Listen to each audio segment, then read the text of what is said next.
하나님, 거룩한 주일을 우리에게 허락해 주셔서 감사합니다.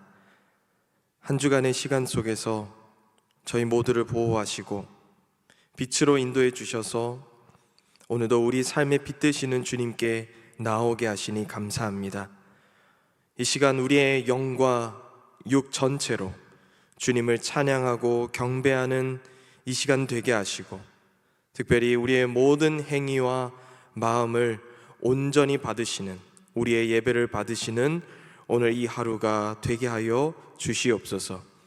지난 한 주간의 연약함과 우리의 모든 허물을 주님의 보혈 앞에 깨끗하게 씻김 받는 시간 되게 하시고, 주님은 우리의 주님이십니다. 오늘 이렇게 새롭게 고백하는 시간 되게 하여 주시옵소서. 예수님의 이름으로 기도드립니다. 아멘. 이 시간 찬송가 366장 우리 하나님께 찬양하시겠습니다.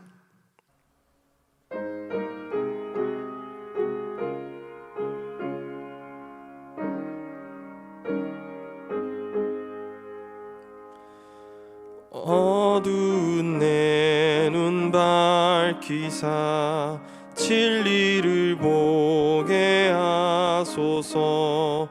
진리의 열쇠 내게 주사 참빛을 찾게 하소서.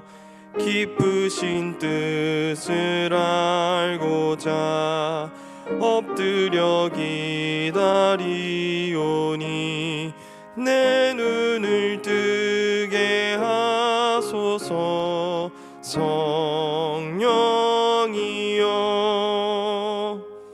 막혀진 내 기 여시사 주님의 귀한 음성을 이 귀로 밝히 들을 때에 내 기쁨 한량 없겠네. 깊으신 뜻을 알고자 엎드려 기다리오니 내 귀를 열어주소서. 성령이여 봉해진 내 입 여시사 복음을 널리 전하고 차가운 내 맘 녹여주사 사랑을 하게 하소서. 깊으신 뜻을 알고자 엎드려 기다리오니 내 입을 열어주소서. 성령이여.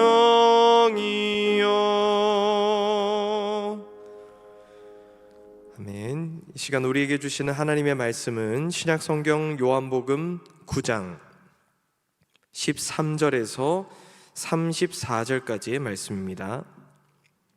요한복음 9장 13절에서 34절까지의 말씀, 제가 가진 성경 161페이지 근처에 있습니다. 우리 생명의 삶 34페이지에 위치해 있습니다. 제가 하나님의 말씀을 봉독하겠습니다. 그들이 전에 맹인이었던 사람을 데리고 바리새인들에게 갔더라. 예수께서 진흙을 이겨 눈을 뜨게 하신 날은 안식일이라. 그러므로 바리새인들도 그가 어떻게 보게 되었는지를 물으니 이르되 그 사람이 진흙을 내 눈에 바르매 내가 씻고 보나이다 하니, 바리새인 중에 어떤 사람은 말하되 이 사람이 안식일을 지키지 아니하니 하나님께로부터 온 자가 아니라 하며, 어떤 사람은 말하되 죄인으로서 어떻게 이러한 표적을 행하겠느냐 하여 그들 중에 분쟁이 있었더니, 이에 맹인되었던 자에게 다시 묻되 그 사람이 내 눈을 뜨게 하였으니 너는 그를 어떠한 사람이라 하느냐.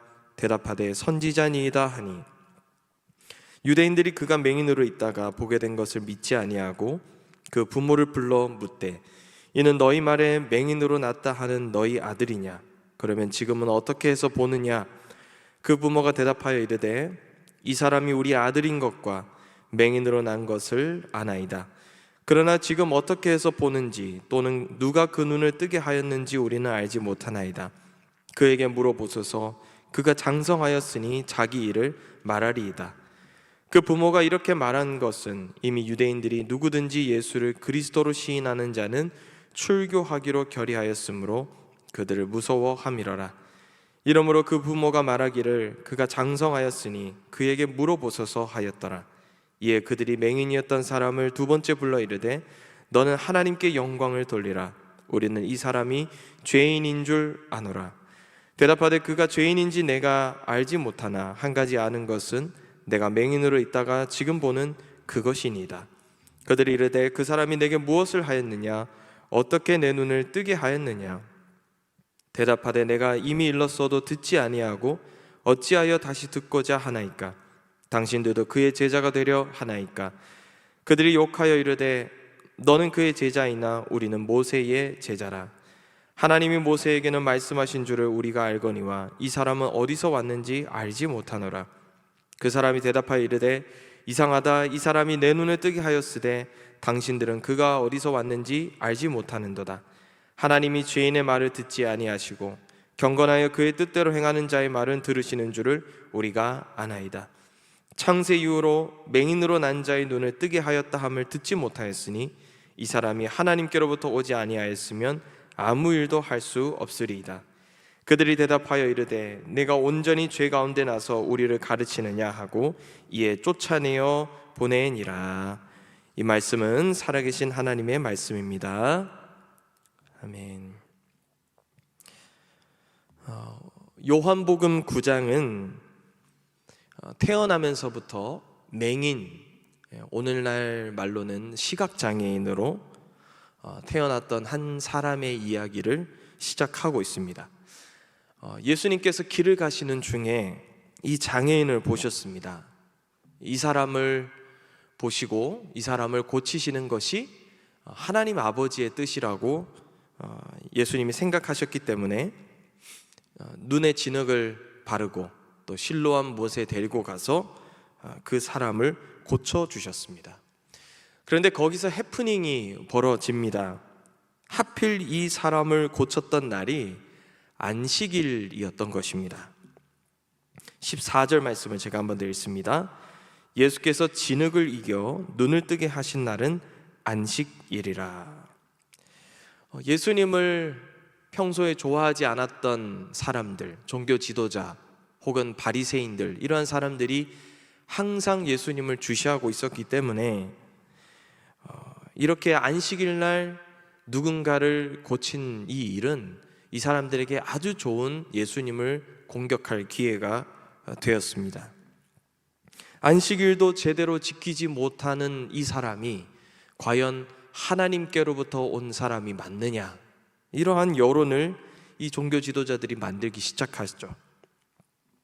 더 이것을 정확하게 하고 또 예수님을 더 코너로 몰아가기 위해서 이 고침을 받은 장애인의 부모를 찾아가게 됩니다. 어떻게 당신의 아들이 눈을 떴냐? 이렇게 묻습니다. 그러자 부모가 단호하게 말합니다. 우리는 모릅니다. 누구한테 고침을 받았는지, 어떻게 우리의 아들이 고침을 받았는지 전혀 알지 못합니다. 우리 아들은 이미 다 장성하고 컸으니까 우리 아들에게 가서 직접 물어보십시오. 이렇게 부모가 얘기를 하죠. 그냥 뭔가 아들을 배려하는 것인가, 이렇게 우리가 느낄 수 있겠지만 사실 이 부모들은 종교 지도자들을 두려워하고 있었다는 것을 우리가 알 수가 있습니다. 22절 말씀을 제가 한번 더 읽겠습니다. 그 부모가 이렇게 말한 것은 이미 유대인들이 누구든지 예수를 그리스도로 시인하는 자는 출교하기로 결의하였으므로 그들을 무서워함이러라. 부모들이 이들을 두려워하고 있었다는 것이죠. 출교를 당한다. 출교를 당한다는 것은 당시 이 사회 커뮤니티, 유대 공동체로부터 영구적으로 쫓겨나고 구성원으로서 살아갈 수 있는 자격을 완전히 박탈된다는 것을 의미하죠. 생존의 그런 위협을 받을 뿐만 아니라 출교를 당한 자의 죽음은 그 누구도 애도해서는 안 된다는 그런 얘기가 있을 정도로 사망 선고, 영원한 사망 선고라고 생각해 볼 수가 있습니다. 그러니까 부모들이 충분히 이러한 것들이 두려웠기 때문에 아들에게 어떤 면에서는 책임 전가를 하는 것으로 우리가 생각할 수 있죠. 그런데 출교를 두려워해서 아들에게 책임을 전가했던 부모와는 다르게 이 아들의 반응은 아주 용감합니다. 32절 33절 말씀을 제가 한번 읽겠습니다. 창세 이후로 맹인으로 난 자의 눈을 뜨게 하였다 함을 듣지 못하였으니 이 사람이 하나님께로부터 오지 아니하였으면 아무 일도 할 수 없으리이다.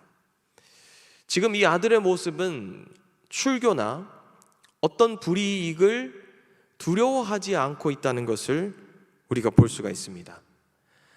예수님을 그리스도로 고백한다. 창세로부터 맹인을 고쳤다 함을 듣지 못했으나 이 사람은 하나님께로부터 온 자이기 때문에 이 일이 그에게는 가능하다. 예수님이 그리스도이시다. 예수님이 구원자이시다. 예수님만이 진짜 신이시다. 바로 이 고백입니다. 성도 여러분, 우리가 신앙생활을 함에 있어 우리에게 가장 중요하면서도 소중한 고백이 있다면 저는 바로 오늘 이 맹인이, 이 장애인이 고백한 바로 이 믿음의 고백이라 생각합니다. 예수님을 그리스도로 고백하고 믿는 믿음, 예수님이 참 구원자이심을 깨닫는 믿음, 예수님이 이 땅과 하늘의 모든 것을 통치하시고 다스리시는 분이심을 믿는 믿음입니다. 요한복음은 끊임없이 이것을 얘기하고 있죠. 사도 요한은 앞서서 이 요한복음 초반부터 어떤 인물과 예수님이라고 하는 이 만남을 계속해서 보여주고 있습니다. 3장에서는 니고데모라고 하는 인물과 예수님의 만남을 보여주고요, 4장에 가서는 이 사마리아 수가성 여인과 예수님과의 만남을 또 보여주죠. 5장에 가서 이 오병이어의 역사를 보여주시지만 그냥 떡만 먹기 위해서 예수님을 찾아왔던 제자도 아니죠. 어떠한 무리들, 그 무리들과 예수님과의 만남을 또한 보여주십니다. 그런데 바로 그 만남 속에서 어떤 만남이 참 믿음의 만남, 참 믿음의 반응인지를 이 사도 요한이 계속해서 보여주고 있는 것입니다. 그렇다면 이 사도 요한이 인정하는 믿음, 하나님께서 요한복음을 통해서 저와 여러분들에게 요청하시는 믿음은 무엇이냐? 바로 예수가 그리스도이심을 고백하는 그 믿음입니다. 그분만이 내 인생의 최종적인 권한을 가지고 있는 유일한 분이시다라고 고백하며 믿는 믿음인 것이죠. 그저 가볍게 어떤 고백적인 행위, 그냥 나는 주님을 믿습니다라고 하는 그 고백적 행위를 통해서 얻어지는 값싼 은혜나 쉬운 믿음 같은 차원의 것이 아닙니다. 그분이 나의 진짜 주인이시기에 그분을 향한 합당한 헌신과 제자도를 약속하고 그것을 위해 살아가는 것, 바로 그것이 진짜 믿음이라고 할 수 있는 것이죠. 여러분, 이 장애인은 출교를 당할 수 있는 그 위협 앞에서, 사망 선고나 다름없는 그 위협 앞에서 예수님이 그리스도이심을, 예수님이 주이심을 고백했습니다. 그런데 그 고백의 현실적인 결과가 무엇입니까? 오늘 본문 마지막 34절을 보게 되니까 그들이 대답하여 이르되 네가 온전히 죄 가운데서 나서 우리를 가르치느냐 하고 이에 쫓아내어 보내니라. 쫓겨났습니다. 예수님을 주로 믿고 선포하고 그 믿음을 드렸던 것의 결과가 바로 쫓겨남이었다는 것이죠. 그럼에도 그것이 진짜 믿음이고 참 믿음의 길인지를 이 장애인이 알았기 때문에 이 사람은 그 믿음의 길을 걸어갈 수 있었던 것입니다. 성도 여러분, 오늘 본문 앞에서 저와 여러분들의 마음은, 또 우리의 믿음은 어떠합니까? 오늘 본문이 좀 길지만 이 넓은 본문 속에서 반복적으로 등장하는 단어가 있습니다. 바로 그들이라는 단어입니다. 본문의 상황을 보면 고침받는 장애인과 그 부모, 그리고 한쪽에서는 바리새인과 같은 종교 지도자들이 그냥 서로 실랑이를 벌이고 있는 것처럼 보이지만 이 두 진영 사이에 그들이라고 칭함을 받고 있는 특정한 무리가 끼어 있다는 것을 우리가 알 수가 있습니다. 오늘 본문 첫 절 13절 말씀을 다시 한번 읽어보면 그들이 전에 맹인이었던 사람을 데리고 바리새인들에게 갔더라. 바리새인과 고침받은 이 장애인의 만남을 성사시킨 사람들이 따로 있었다는 것을 알 수가 있습니다. 바로 이들이 누구냐? 앞서 오늘 본문은 아니지만 8절에 나와 있는 이웃 사람들, 그리고 장애인이 거린이었던 것을 보았던 사람들입니다. 이 이웃 사람들, 그리고 장애인이 거지였다는 것을 알고 있었던 이 사람들을 왜 사도 요한은 끊임없이 이 본문 속에서 거듭 반복 언급하면서 이 사람들을 조명하고 있는 것일까요? 바로 이 사도 요한의 의도가 무엇일까요? 이 본문 앞에 서 있는 독자, 저와 여러분과 같은 사람들에게 질문하고 있는 것입니다. 안식일을 깨면서까지 장애인을 구하셨던 예수님과 자신들의 전통이 하나님의 뜻보다 더 우위에 있다는 것을 포기하지 않았던 종교 지도자들 사이에서 너의 믿음은 어디에 있느냐? 우리 주님이 이렇게 묻는 것이죠. 출교를 당하여 이제는 생사의 위협을 받게 되는 그 상황 속에서도 예수님을 그리스도라고, 예수님을 주라고 고백했던 이 장애인, 맹인과 자신들의 안위와 안정감이 더 중요하고 이것이 무너질 것을 두려워하여서 아들에게 모든 책임을 전가했던 그 부모, 이 두 진영 사이에서 너의 믿음은 어디에 있느냐? 오늘 주님이 우리에게 물어보고 계시는 것이죠. 이쪽으로도 가지 못하고 저쪽으로도 가지 못하며 그저 신앙과 비신앙 사이에 껴서 양쪽을 지켜보기만 하는 회색 지대에 있는 그들, 혹시 그들의 모습 속에 너의 모습은 들어있지 않느냐? 본질이 빠져버린 전통과 하나님의 뜻이라고 하는 이 두 가지 사이에서 어느 것 하나 선택하지 못하고 기회만 넘보려고 하는 기회주의자 같은 그런 그들의 모습 속에서 혹시 너의 모습은 들어있지 않느냐? 오늘 말씀이 우리에게 물어보고 있는 것입니다.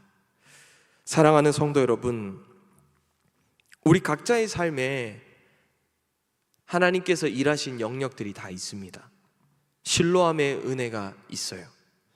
나의 눈이 떠지고 나의 무지했던 것들이 떠나가고 사라지고 하나님의 은혜를 체험한 일들이 저와 여러분들 삶에 다 있습니다. 그런데 오늘 본문은 참 믿음은 거기에서 머무르지 않는다고 얘기합니다.